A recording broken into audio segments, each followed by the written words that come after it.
Hi friends, நம்ம இப்போ பார்க்க போகிறது வந்து சேமியா கேசரி. அது ஃபஸ்ட்டு நான் வறுத்த சேமியா எடுத்துருக்கேன். அதுக்கு நம்ம கலருக்கு வந்து நம்ம கலர் பவுடரெல்லாம் போட போகிறதில்ல. நம்ம நேச்சுரலாக நம்ம ஹெல்த்தியாக செய்ய போகிறது வந்து கேரட் வந்து இப்போ ஜூஸ் போட்டு எடுத்துக்கலாம். நல்லா அரைச்சிட்டோம். இப்போ வடிகட்டிக்கலாம். ஃபஸ்ட்டு கேஸ் ஆன் பண்ணிட்டு நெய் விட்டு இப்போ முந்திரி திராட்சைலாம் வறுத்து எடுத்துக்கலாம். நான் வந்து முந்திரி, பாதாம், காஞ்சி திராட்சை இப்போ நான் எல்லாத்தையும் போட்டு நல்லா வறுத்துக்கலாம். இப்போ எல்லாத்தையும் போட்டுட்டு நல்லா பொன்னிறமாக வறுத்து எடுங்க. நல்லா கலந்து விடுங்க. அதே நெய்யில் நம்ம சேமியா போட்டு கொஞ்சம் வறுத்து எடுத்துக்கலாம். எந்த கப்பில் அளந்தோமோ அந்த கப்பு ஃபுல்லாக பால் ஆட் பண்ணிட்டு ஊற்றிட்டு நல்லா கலந்து விடுங்க. வாசனைக்கு ஏலக்காய்த்தூள் 2 தட்டி வச்சுருக்கேன். அது கூட இதை கூட ஆட் பண்ணுங்க. நல்லா கலந்து விடுங்க.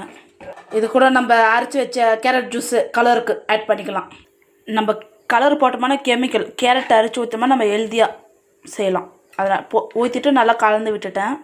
நல்லா வேகட்டும். ஸ்டேஜில் நம்ம ஒரு கப்பு சேமியா எடுத்தோம்ல, அதில் வந்து 1/2 கப் சுகர் ஆட் பண்ணிவிட்டு நல்லா கலந்து விடுங்க.